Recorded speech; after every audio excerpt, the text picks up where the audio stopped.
L'année 2024 est désormais terminée et durant cette année, j'ai vu plus de 70 séries, donc 40 séries qui sont sorties durant l'année 2024. Et c'est pour moi l'occasion de vous faire découvrir quelles sont pour moi les pires séries de l'année 2024. Pour ce faire, nous allons les regrouper dans 3 différentes catégories. D'abord, nous allons commencer par des séries qui ont été pour moi des déceptions. Des séries qui n'étaient pas forcément nulles mais qui m'ont déçu. Puis nous allons voir les pires séries de l'année 2024 et à la fin, vous aurez quelles sont pour moi les 2 séries les plus nulles de l'année 2024. Et bien sûr, tout ceci sera sans spoiler. Je vais juste te donner un avis rapide pour chaque série. Et aussi, bien évidemment, j'ai pas vu toutes les séries qui sont sorties durant l'année 2024. Donc je vais faire ce top par rapport à ce que j'ai vu. Et aussi, sachez que c'est totalement subjectif. Trêve de bavardage, c'est parti donc pour les pires séries de l'année 2024.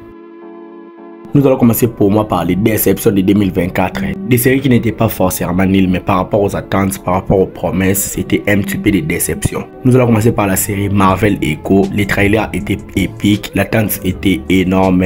Je l'attendais vraiment beaucoup, mais au final, après la sortie de la série, j'étais déçu. Nous avons ensuite la série live action Avatar, les derniers maîtres de l'air qui est sorti sur Netflix. Il faut savoir que je suis un grand fan de l'univers de l'anime et Netflix a juste massacré l'œuvre. C'était pas possible. Ils ont fait des pires changements et j'étais un petit peu déçu de cette série. Nous avons aussi la saison 2 de la série Invincible. La saison 2 n'était pas en soi une mauvaise série, n'était pas en soi mauvaise. Ce qui a fait que la série soit mauvaise et que ce soit dans cette liste, c'est la division qu'a eu la série Invincible de la saison 2. La série a été littéralement divisée en 2 et on a attendu plusieurs mois pour avoir juste 4 épisodes restants. Ça tuait la hype. Il y a aussi la série The Walking Dead The Ones Who Live que j'attendais particulièrement, notamment grâce au retour du grand Rick Grimes. Pour ceux qui ne sont pas au courant, la série The Walking Dead est ma série préférée all time. Dans l'attente était énorme. La série était bien, mais au final, je trouve que c'était une petite déception. La série a respecté les codes de l'univers, mais je trouve que c'était pas vraiment au niveau des attentes. Il y a aussi la série Les Problèmes à 3 corps que j'attendais particulièrement. J'étais un petit peu optimiste pour cette série. Au final, la série m'a un petit peu déçu, même si le concept était cool, mais j'étais un peu déçu de ce que la série nous a proposé. Il y a aussi la saison 2 de la série House of the Dragon qui m'a particulièrement déçu. Je sais que plein de personnes vont adorer, mais personnellement j'étais déçu. La fin de la première saison annonçait quelque chose de grandiose. Je trouve que la saison 2 tournait quasiment à rond, ça n'a pas raconté grand chose et pour moi c'était une grosse déception de cette année. Même si ce n'est pas une mauvaise série en soi,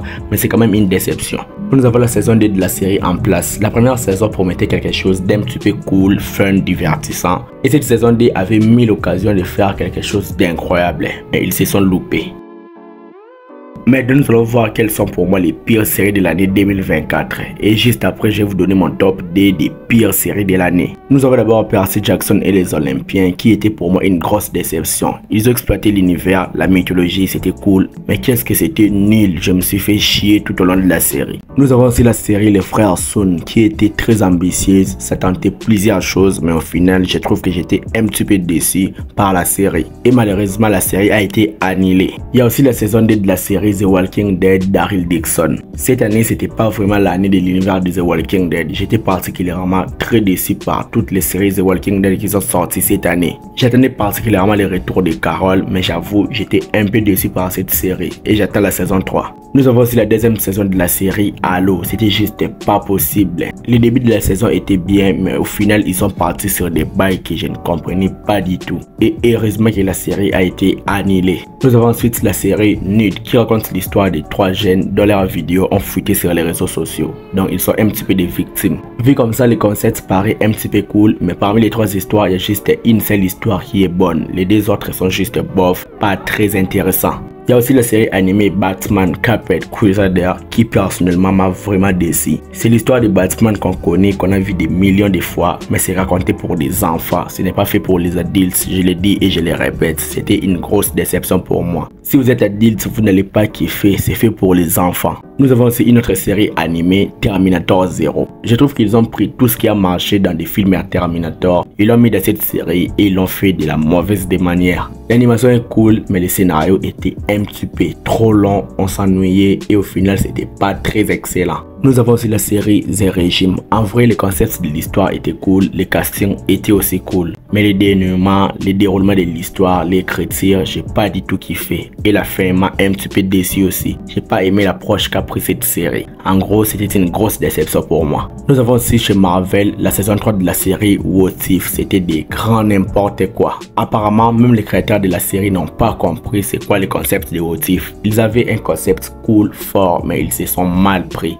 Ils ont fait du n'importe quoi et heureusement que c'est fini, puisque carrément je n'en pouvais plus.